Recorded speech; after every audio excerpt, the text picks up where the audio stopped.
Shalom! Shalom! Olha quem tá aqui no devocional, Guigui. Guigui ama essa história. Eu falei pra ele que a gente ia ler Mateus 4, que é sobre a tentação de Jesus. Você gosta dessa história, Guigui? Li 1000 vezes.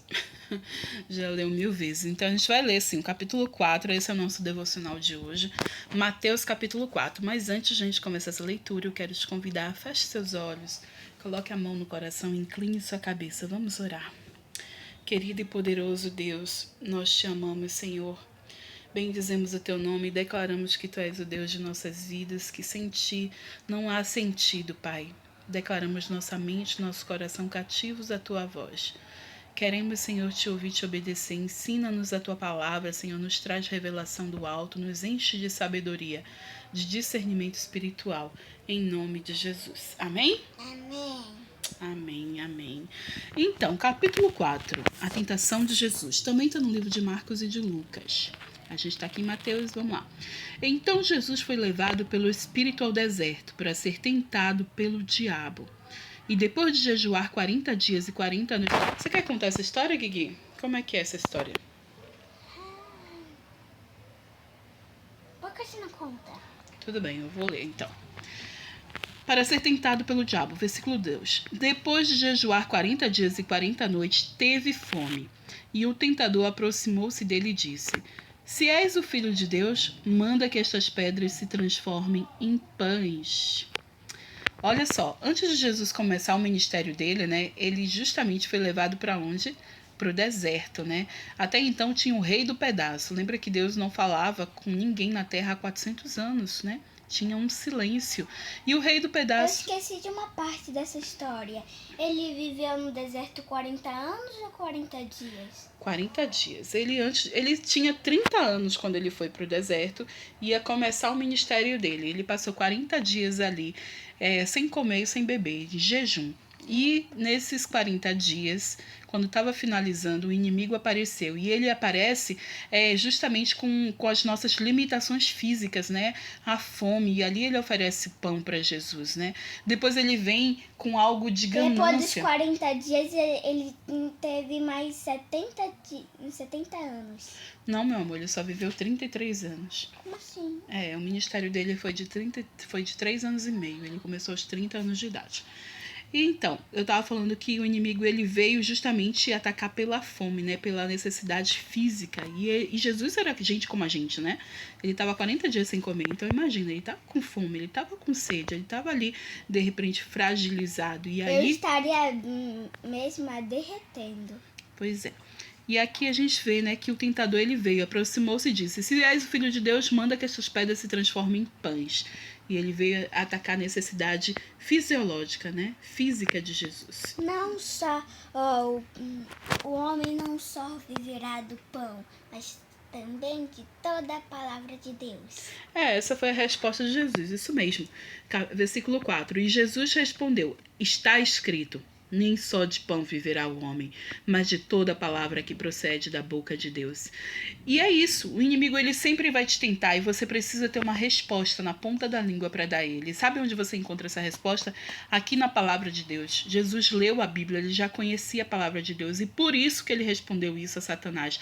Nem só de pão viverá o homem, mas sim da palavra de Deus. Então, a primeira tentativa de Satanás de derrotar Jesus foi pela questão física, fisiológica, foi pela fome. E Jesus venceu. Vamos ver a próxima tentação, versículo 5.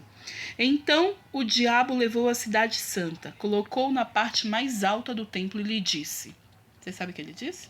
Sim. O que foi que ele disse? Se você é mesmo o filho de Deus, salte daí, pois as palavras também dizem que os anjos vão impedir que se machuquem. E a resposta de Jesus qual foi? Nunca se pode tentar a Deus. Uau, isso mesmo. Então vamos ler aqui. Cadê? Versículo 5. Então o diabo levou a cidade santa, colocou na parte mais alta do templo e lhe disse... Perdão. Se és o filho de Deus, joga-te daqui para baixo, pois está escrito: Ele dará ordem aos seus anjos a seu respeito e com as mãos eles os segurarão para que você não tropece em alguma pedra. Você vê que Satanás é ardiloso. Ele usou a própria palavra porque ele também conhece a Bíblia, né?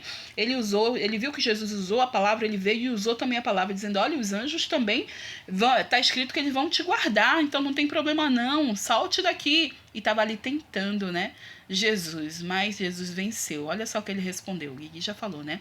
Versículo 7, Jesus lhe respondeu, também está escrito, não ponha à prova o Senhor teu Deus. Olha só, então Jesus mais uma vez venceu, e sabe que isso prova que eu e você também vencemos, que nós somos mais que vencedores em Cristo Jesus, amém? E o versículo 8 é a última tentação de Jesus no deserto, do diabo. Você sabe o que quer dizer, Gui? Qual é a última tentação?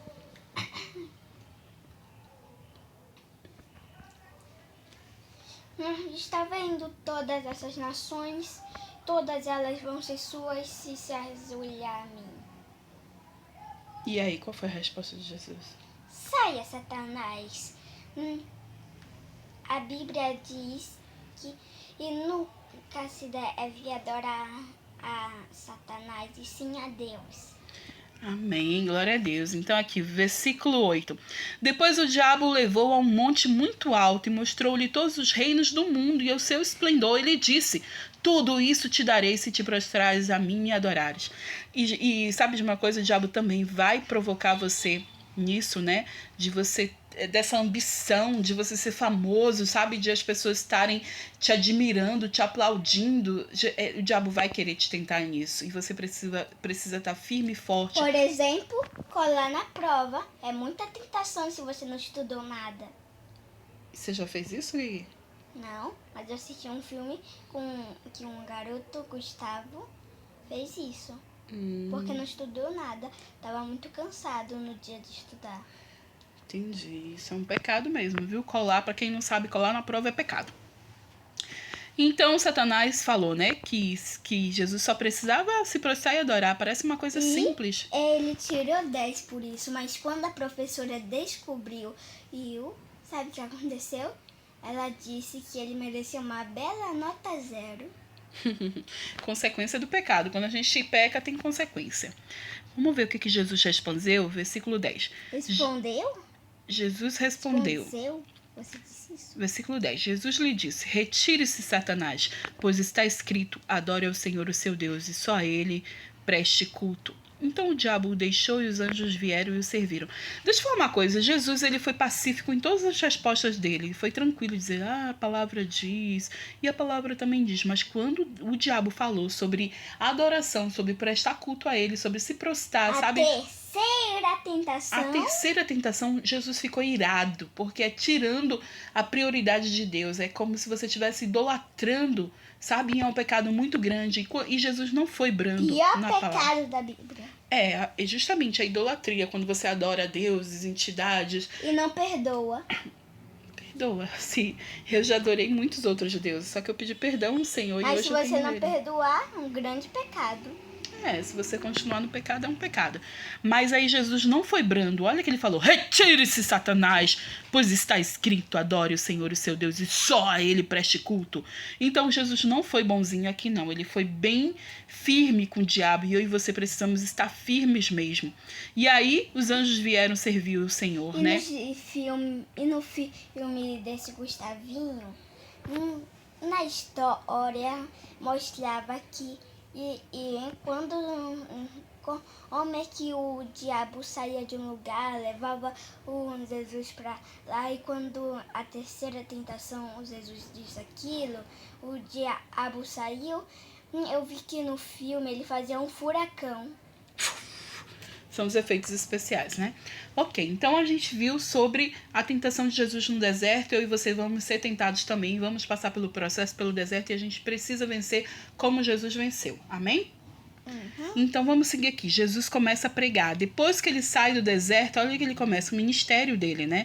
Versículo 12. Quando Jesus ouviu que João tinha sido preso, voltou para Galiléia, saindo de Nazaré, foi viver em Cafarnaum, que ficava junto ao mar na região de Zebulon e Naftali, para cumprir o que fora dito pelo profeta Isaías. terra de Zebulon e terra de Naftali, caminho do mar, além do Jordão, a Galileia dos gentios. O povo que vivia nas trevas viu uma grande luz. Sobre os que viviam na terra da sombra da morte, raiou uma luz. Daí em diante, Jesus começou a pregar: arrependam-se, pois o reino do céu está próximo. Então a gente viu que quando começou o ministério de Jesus, ele começou a pregar, né? E ele, onde ele passava, ele era luz, ele iluminava e pregava arrependimento. E ele deixou esse exemplo. Eu e você precisamos fazer isso. Dizer que o reino dos céus está próximo, a gente pregar Jesus, falar das boas novas. Vamos seguir aqui o capítulo 4, deixa eu ver quanto falta para finalizar. Falta pouco, então vamos lá concluir. Versículo 18, sobre os primeiros discípulos, né? Os primeiros caras que Jesus chamou para mudar o mundo. Andando à beira do mar da Galileia, Jesus viu 2 irmãos, Simão, chamado Pedro, e seu irmão André. Eles estavam lançando redes ao mar, pois eram pescadores. E disse Jesus: sigam-me, e eu os farei pescadores de homens. E no mesmo instante eles deixaram as suas redes e o seguiram.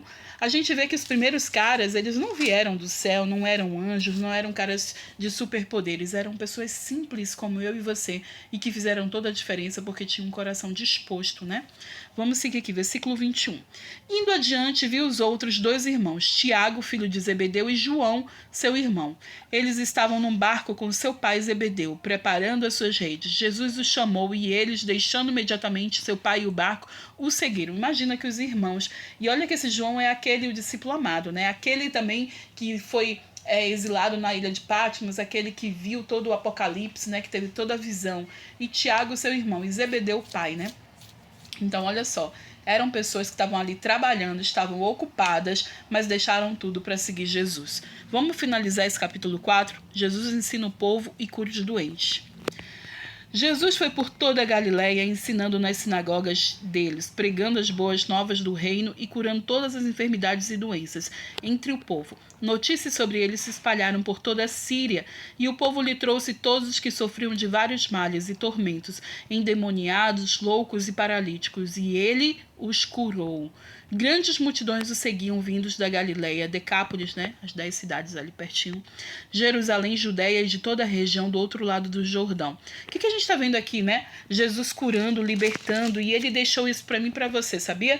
Deus nos deu poder e autoridade para expulsar demônios, para curar enfermos. Eu e você hoje temos justamente esse poder, porque o próprio Deus mora dentro de mim e de você. Amém? Glória a Deus. Então, Deus abençoe grandemente sua vida, que o Senhor possa ministrar mais o seu coração e te trazer revelação da palavra e do alto. Tchau! Um grande abraço. Tchau, tchau.